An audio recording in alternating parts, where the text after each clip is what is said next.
Hello and welcome to today's Criterion Learning Series. My name is Steve Tompkins. I'm the Principal Solutions Architect here at Criterion, and today we're going to be covering recruiting question sets. So let's go ahead and get started here. I do want to remind everybody as we're switching over here that we do have a Q&A and a chat. So if you would like to ask any questions that I don't cover, then please use that Q&A or that chat, and we'll try to get those answered and get them answered as quickly as possible. If we can't get it answered during the session today, we will follow up with you and get those questions answered. So the question sets are not something that you can see in self-service per se. You can see the answers to the questions in self-service, but you can't actually see them here unless you're a candidate. So we're going to jump right over to the settings. We'll show you how they look to the employees, let's say the hiring manager and so forth, in self-service, but we're going to jump right on over into the settings, and then I'll show you where they go on the jobs. Now, there are a few things that can go into a question set. You'll see here under recruiting, I have question sets right here. There's also going to be some things under job publishing sites, and I'm actually in the latest version that won't be released until this weekend. We'll have a webinar tomorrow about it, but I've thought it would be a good time to cover these things. That way I can go in depth because we are talking about quite a few of these things tomorrow, and you'll be ready to use them when your system is updated. So let's look at question sets. I'll go to talk about how they are published and how the employees can see their answers, as well as how the applicants can see them out here. So first off is question sets right here. And you'll see that question sets are done by employer. So if you have multiple employers, you would have question sets for different employers. This is a little bit new. If you go into a version right now today, it looks a little different. You'll see every question set, even if they're not active by default. But in the latest version, we've added this control here, so you can hide those ones that are not active, and also toggle them off if you want to toggle them off like that. So very simple to be able to do that. Let's look at a question set. Now, adding a new one versus editing an existing one, very similar in the functionality, except for, of course, some of the stuff's already filled in when I add it, when I'm editing an existing one versus adding a new one. So here you'll see the name and the description are required fields. You can really put whatever you like there. I recommend making it, obvious what this is. Don't just call it, like I did question set A. It might not be clear what you're asking for when you go to add it to a open position, or when you go and send it to candidates later on. So I recommend having a nice clear name for this. So if you do have multiple sets, they're not just, A, B, and C, you give it a nice name. But for this demo purpose, I did the question set A and question set B. Of course, the description, you can be very, very thorough here, put in, several sentences or paragraphs if you need to really explain what is in the question set. And you'll notice here, you can have it in other languages. And you'll see as I do that, it changes like the description so I can see that. All right, so that handles that right down here. You'll also notice when I do this, it does change these down here. So you can see the questions in those other languages, and that'll come into play when the person's actually answering those questions. So the questions themselves are right down here, and the way they are listed here from top to bottom is how they'll show to the candidate. So in other words, what city do I live in is going to be the very first question that somebody would answer, and how many years of experience and what state, et cetera. That's the order that it would be in. If I want to reorder them, you'll see these little arrows here on the right. I can reorder them just by clicking up and down on the arrows. So like now, state would be the second thing. All right, let's look at an actual question. I'll show you also adding one, but here you go. When I do this, I have different types, and there are 8 different types in here. And some of them are pretty obvious, like a date and text and number. Those are straightforward. It's a date, a text, or a number. A file attachment would mean that a candidate would upload something. Maybe you want a copy of a certification or a license or something. That might be a file attachment there. Multiple selections from a menu would allow the candidate to select multiple things from a code table you select here. So maybe you've got what skill you have, and you have a list of skills that you've created in a code table, something like that. They could select one or more from that list of skills. Selection from a menu is similar, but it's only a single selection. So what state do you live in? And you got a list of all your states, and they select that. So an example right there. A sub-question set allows you to take an existing question set and embed it into another question set. So maybe you ask for the address and it's already a question set you have and you want to include it in this one. When I choose sub question set, I could select that other question set. And then text area, like a text, is just a box to type in versus a line. So text would be a line like this. And then a text area would be, as you can see here, several lines, like in this situation, 20 lines. Probably doesn't make sense for what city do you live in, but maybe you wanted to put down, tell us, your latest job experience or something. And they got to fill in, a few sentences or maybe paragraphs of data in there. All right, so when you actually do this, of course, you have the label. The label is the actual question that they're going to see. So in my example, what city do you live in? And you'll see that now this is in English. And of course, if I wanted to say, put it in French, I would have to translate it into that language. So we, Criterion, do not translate your questions into other languages. You need to put the question in that language that you want there. So if you do have French speakers who are going to be applying, or Russian or Spanish or whatever, you can go ahead and put that question in that other language there. All right, the max length. So this will apply when I'm doing text, when I'm doing numbers, I can put the size there. When I'm doing a text area, I can specify like how much data am I accepting. Some of these things, like I don't have a choice. A date is obviously like day, month, year, whatever your format is. So I don't have a choice there. When I do text, I'm saying I'm only going to accept up to 20 characters. Make sure that when you ask the question, you allow enough length here. If you put down 5, that's going to pretty much limit where they can live as far as like the description. That's to abbreviate or something. So put in a reasonable length in here. You can put in whatever you want. We're not going to limit you. If you put it at 200, it's not going to, charge you extra or something like that. But just be reasonable. That way when you're exporting data or something like that, you don't have, these really wide columns that only have a few letters in it or something like that. Right, going down here, knockout. So this allows you to define how this question would be handled if they either equal to a certain value, or if I choose something else to say a number or a date, if it equaled a date and things like that. So I can use this for a lot of different things here, but I might want to say, let's say they live in a certain city and you don't have, a branch there or something, maybe that knocks them out. Or maybe I say, how many years of experience do you have? And if they have no experience at all, that's a knockout. So this automatically knocks out the candidate and marks them as inactive. It actually would send them an email saying they're no longer eligible. So just be aware what's going to happen there. When I do this with text, of course, there are different ways somebody might type something in here. So you do need to be a little bit careful with text, as it needs to match what you're saying. So if I said, what city do you live in? And they put in New York, and my answer here said New York City, it would not match. Now you can handle that by putting the answers separated by a comma like this. So that would handle both varieties there. And then, if they might do NYC, you can do it like that. Just put them in quotes with a comma around them, and it will handle that right there. So that way you could choose multiple ones in there. Obviously, there's still other ways. Somebody might put, N York City or something. I don't know. They might do some different variation, but just be aware, this does need to match exactly what they type. All right, so that's if you use the knockout there. Here you'll see this would mean I no longer want to ask this question. I can't delete the question if I've already used it in, if somebody's already answered this. If I had this attached to a job, several applicants have come through and they've answered this, and now I decide I don't need to ask that question anymore. I can only hide it. I can't delete it because there's already answers there for other things. So just be aware, if I no longer want to ask it and I've already asked it in the past, I'll have to hide it. And that just means from this point forward, as soon as I save this question set, it's no longer going to ask that question for anybody else. Now, it'll still show the answers for everybody who's already answered it, but going forward, it won't use that. Response required. So the candidate has to answer this question. So that's what that means right there. They can't move forward unless they answer this question. All right, sensitive. So this would mean that if I mark it as sensitive, the hiring manager in self-service would not be able to see the answer to this question.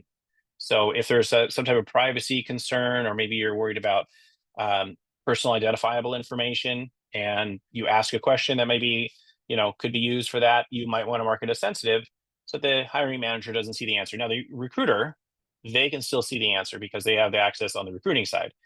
but the hiring manager would not. Conditional. Now, this is one that is new. This is going to be something you don't see today, but you will see in a couple of days when the system is updated and you have the new version 24.3. So what this allows you to do is to say this question will only show if they've answered a certain way on another question, or they've answered a certain way on multiple questions. So as an example, I might say, what state do I live in? Only display this question of what city do I live in if they live in Arizona, or they live in Arizona and Colorado. If they don't answer this question correctly, then it won't even ask that one. So if they answer Nevada, they're not going to see this question because it doesn't match up to this. And so you can do this for anything here. Now we have two options here. All conditions are met. So in other words, if I ask a second thing, what state do you live in and what is your favorite season? And they say fall, as an example, they would have to answer Arizona or Colorado and also answer this question as fall. If they answer this as summer, nope, that's not going to show this question.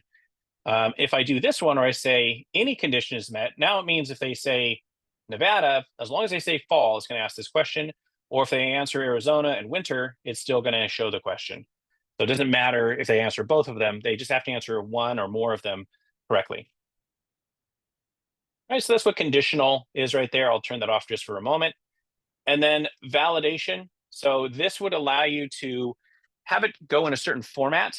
Maybe you're using this for phone numbers, or let's say social security numbers, and you want it to be in a certain format. That's what the validation allows you to do, is to format it in a particular way. They can't put in, ABC 1, 2, 3, 4, 5, 6 as a social security number because that's not the right format.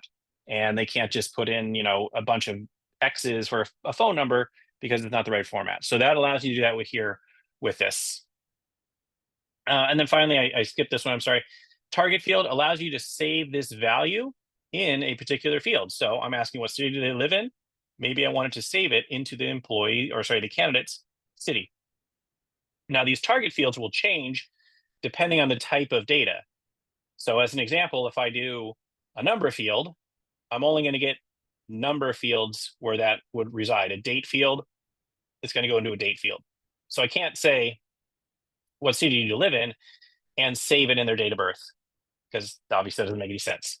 But that's how that would work here. And of course, if I do something else like a file attachment, there is no target field for a file attachment. If I do a selection from a menu, multiple selections, I can only save to one place. So it would have to be a single selection from a menu, and then I can save it in there. So, what state do I live in? And I save it in the state field. All right, so that's how that works. It is different depending on what I'm doing here. It doesn't exist for a sub question set because that would be in the other question set. So let me just go ahead and save this in the city. All right, I'm gonna go ahead and save that there. And so you can see how this works here. Let me show you an example of how this would work with the conditional. I'm gonna add one here and say, let's see if I have a yes, no code table here. I may not. Okay, so if you need a code table that doesn't exist, you'll need to create those first under your code table. So perhaps you say, what's your favorite NBA team? And we don't have a code table for NBA teams because that's not one of our standard tables. You could make a code table under code tables custom with all the NBA teams. And then they would be able to select that from the drop-down menu. So that has to exist first before you can do this. I happen to have one that does have yes and no. I'm going to assume it just has yes and no. I don't remember. But we don't by default have a yes, no code table. So you would need to add something like that. I'm going to say here, do you have experience using Excel? And they're going to answer yes or no. Now, when I do a code table, I actually get this option right here, which is set up qualifications or scores. This works on code tables because I can match up their answer to different things out here. When they do text, obviously they could type anything they want. We're not limiting them. I mean, yes, you can do validation, but let's say I ask what the city, there's thousands or millions of cities that they can answer. There's no way I could score that in any way here. But here I could say, this meets the basic minimum qualification for our company. This is not a knockout. So if they answer no, it doesn't immediately knock them out, but it might be a flag like, hey, they don't have experience using Excel. That's kind of important to us. Maybe we shouldn't consider them first. Maybe they're well qualified everywhere else and we could teach them Excel. So we're not going to knock them out. But you can also use this as a score. You don't have to use this. You can also score them and say, oh, they're going to get 1 point if they're yes and 0 points if they're a no. Right. So I'm going to do this. You have experience using Excel, and I'm going to give it a score there. I'm going to move this up to right above years of experience.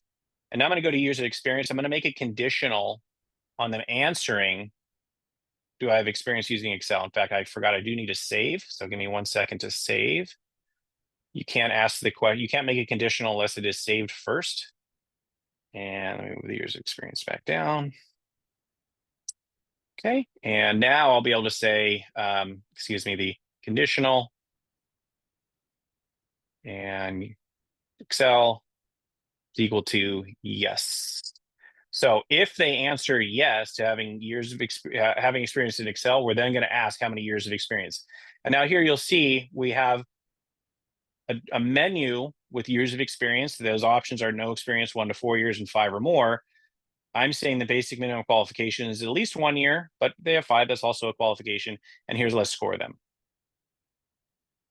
All right, so that's how that works here with the question sets. Obviously, you can get very complex with these. You may ask for address and certifications or whatever you want. You can certainly set these up however you want. I don't have enough time to set up, very, very thorough ones, but feel free to play around in here, especially in your sandbox, to see what this looks like. Let me go ahead and save that there. All right, so I have some question sets here. Let me just show my active ones. I've got question set A and B. I do want to make sure if I want to ask the questions when they're applying, I go to my career site and or my intranet site, and I check the box down here at the bottom that says ask questions. If I don't do that, it doesn't matter if the question set is attached to a job. It will not ask the question if it's not checked here.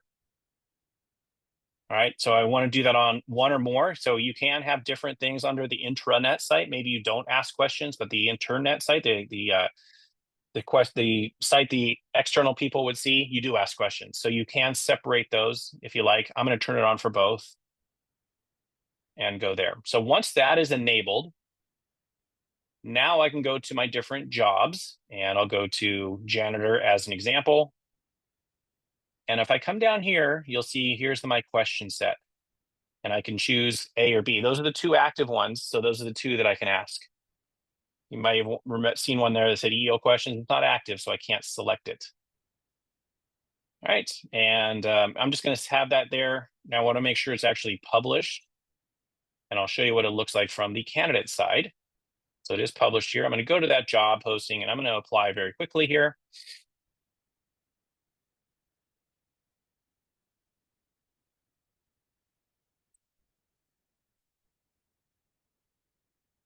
So I'll just got to fill in the minimum things here. I have my minimum as the name and email address. I could make other fields required. I could have the resume and so forth, but I wanted to get to the question sets. So here is what it would look like for a candidate. You'll see this one is required. You'll notice, though, years of experience is not showing yet because I haven't answered this question.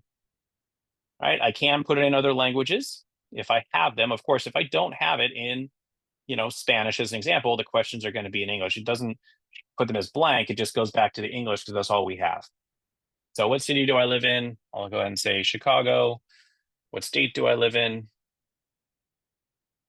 Illinois. Do I have experience using Excel? So if I say no, nothing's going to change because it has to say yes for it to show that question. But as soon as I say yes, boom, there's years of experience and it shows up.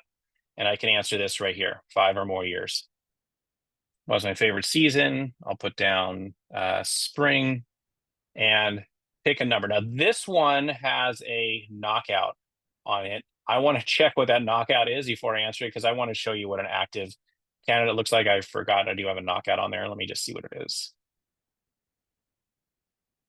Okay, so it's less than 7 is a knockout. I'm going to put 8 if I don't want to knock out in this purpose. But if I did, it would automatically knock this person out of contention right away. They'd still save their data, but they would get knocked out. So I go ahead and answer these.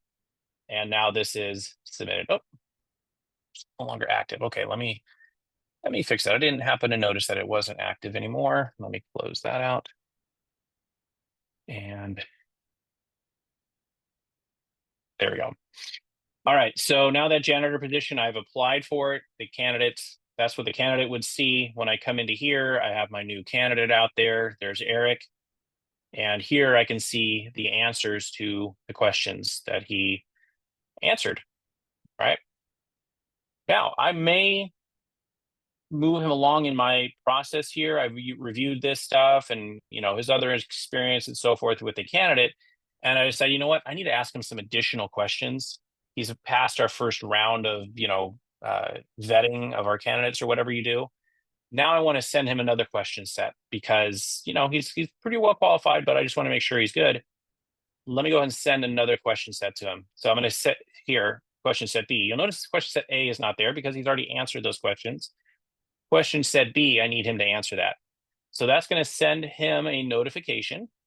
And you'll see here is the notification saying, hey, we are sending you a questionnaire to fill out and a link to do it. This will bring up those questions from question set B for him to answer. If he doesn't answer them, and I'm saying, I really like this guy, but, he hasn't gotten back to us, I can resend it to him right here. This will send him a reminder to answer those questions. Obviously, I just sent it like 30 seconds ago, so I haven't had a chance to do it. But let's say it was 2 days, and now I need to resend it. I could do that right there and resend it. All right, I do want to see here. Let me change the hiring manager to myself, just so you can see what it looks like from the perspective of a hiring manager. All right, so here's the janitor. And I may not be able to see him. I think I have it set so that they need to at least be past the new applicant for me to see my candidate. So let me see if he's here. He's not. So you can, in your system, set it up that somebody has to be at a certain status in order to be viewed. Let me show you that little trick that's out there. Not a trick, it is documented and everything like that. But a lot of people don't realize you can do this, or maybe they want to make it so the hiring manager can see everybody. So if you go to your candidate status right here under user code tables, you'll notice there's a hiring manager view right here. If it's a 1, the hiring manager can see them. New applicant, which is where that Eric Johnson is a 0, so he cannot see them. If I want to allow them to see it, I need to have a 1 there. All right. So now I'll be able to see them here. Let me just go back, and I should be able to see my candidates. There he is. There's Eric Jones. Sorry, I thought it was Johnson. Eric Jones. He is a status of this. Now, before I go anywhere, you'll notice here BMQ and score. It's looking at those questions and scoring them based off of the answers. So I believe I had yes to Excel being a BMQ, or maybe it was years of experience. It was years of experience. If it was 1 or more years of experience, they meet their qualifications. So basic minimum qualifications, 1 of 1. And then the score, I had yes was worth 1 point, which is 100% on the using Excel. And then I had the years of experience. It was 0 if they had no experience, 1 if they had 1 to 4, and 2 if they had more than 5. So he's got 100%. This person, they don't. Maybe they only had 1 to 4 years of experience, so they're a lower score. And you'll see here, this is one of our new things. You can now say, oh, I want to see only people who are greater than a certain percentage. So let's say 75%, and now I only see those folks that have that score greater than that percentage. This also exists, let me go back over here, on the recruiting side. You may have seen that there when I was looking at the candidates, it's right here. So I can do that on both sides, show that. All right, so that might be useful for the hiring managers and or recruiters to kind of, whittle out those folks who are maybe just a little bit lower score than they, if you have 100 people applying, you may want to find the people who scored high. Doesn't necessarily mean you're knocking out people who scored less than 75, but you might concentrate on those who were scored higher than a certain percentage first, and then, move your way down to people who didn't score as high. But now that I'm in here, if I go to my question responses, I can see these out here. I didn't make anything sensitive, so the hiring manager is able to see all of these answers. If I did, it wouldn't even show the question here. It would just, like, let's say I did the pick the number 1 to 10. This question wouldn't be here. They wouldn't see the question or the answer. To the hiring manager, it would be like I never asked the question. All right, now the other thing is, you may remember I told it to save the city into their demographics. So when I come over here, it should be right there. Oh, and the state gets saved right there. I don't know why it says state. All right, so you can see that. Now, interestingly, we have up here where I can download these results and I can send, just like I can send on the recruiting side. So if I would like to send a question set again, you'll notice I've sent it. I sent it to the recruiter, but now I'm over here as the hiring manager and I can see, oh, it's already been sent. Maybe I want to resend it, just to send a little reminder to that guy to answer those questions. All right. I can then see that here in the email, the actual like follow-up, hey, as a reminder, you need to do this. This is what it looks like for the person to answer those questions. So what they do is it jumps right to the questions and then they can fill this out. What is the date I'm applying? Okay, 10/24. All right. Why do you think I'd be good at the job? I love to mop floors. And how many years of experience? I'm asking you again. I'm not sure why, but there we go. So submitting that. Now, when I submit it, you'll notice it doesn't go anywhere else. It just tells me thank you for your responses and you can close this window. So I can do that right there. And now when I come back to my questions, I will see those other things out here. I love to mop floors and how many years of experience and so forth. So it is showing those out there. If I would like to see these downloaded, maybe I don't like looking at the screen so much, I can download this to Excel or PDF. And I'll show you what the download will look like here. This is another thing that we enhanced in this latest version is previously you could do a PDF, but now we have it available to download into Excel. And I like the format this comes in because it makes it easy to view when, especially when you have multiple people. Let me show you what this looks like here. Sorry if the screen flickers. I know the text is going to be a little bit small. Let me just zoom in. So you can run this if for all the candidates for a position if you like. When you're doing it on a single individual, like I did there here, it's just going to be one person, but I can run a report to show every candidate out there. So you'll see, this is the janitor job title. Here's Eric Jones. There's his email address. Here's the date he applied. And then here are the questions. It does show it in English and the other languages that you have. So in my situation, I have English, Spanish, and Arabic. So that's what I see right there. There's his answer. And you'll see that right there. These other ones, I don't have it in multiple languages, so it just shows the English version. And if I had one of these as sensitive, let's say for an example, I marked gender as sensitive, the answer would look like this with the stars to the hiring manager. It would have 5 or 6 stars right there. So they don't see the answer. They would see the question, but they don't see the answer. All right, so that's really all there is on. There's a lot there. There's a lot to go into the questions and answers and stuff like that, but that's all we're going to cover today on here. So hopefully, if there were any questions, we got those answered. I didn't see anything come across in the chat, but as I mentioned, a few of these things are not available today. Now, making a question set's available, doing a lot of like the target fields and marking them as sensitive and knockouts, all that stuff is available even if you do it today. Some of the new things are like this filter and the conditional questions and the downloading it to Excel and stuff like that. So there's a few things we're adding and we'll talk about them again tomorrow in our release webinar. Hopefully you are signed up for that. So let's go ahead and look at our upcoming schedule and then I will bid you all a farewell. So here we can see our schedule of events coming up. So I didn't put it on here, but we do have our release webinar tomorrow at noon Eastern. So hopefully you've seen those emails, you signed up for that. We will, of course, have a video of it if you aren't able to join us, so you can see all the new features, including the question set stuff that I covered today. If you are payroll or you want to learn about how payroll year-end works in the US and Canada, you'll see our upcoming schedule. I've just left the payroll stuff on here. We do have stuff scheduled into January, but payroll is a big thing. I want to make sure that we just focus on this. I'll bring it up again tomorrow. So in 2 weeks, we are going to be covering our first time covering the US payroll year end. So Thursday the 7th, if you're in Canada, you're certainly welcome to join us. You don't have to join us, and maybe you'll learn something about US payroll if you join us. And then 2 weeks after that, November 21st, we are going to cover Canadian year end.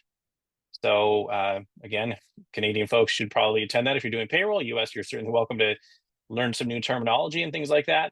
And then we're going to repeat. They're not going to be anything really new in the second version of these. We just have them twice because sometimes schedules don't align for payroll people, and we want to be able to meet your needs. So in December on the 5th, we'll do the US again, and then on the 19th, we will do Canada again. So that is our upcoming schedule for through the end of the year. And hopefully, if you're a payroll person, we will see you. If you're not, if you're HR or talent, or maybe just not interested in payroll, then we will see you again in January when we pick up on our HR and talent portion of the training. So thank you so much for joining us today. If you have any questions, please feel free to reach out, help@criterionhcm.com. And you can also, of course, in the system, click on the help menu and submit a ticket right from there if you need to. But hopefully you learned a lot today, and I hope to see you all tomorrow, and if not tomorrow, in a couple of weeks. Thank you so much.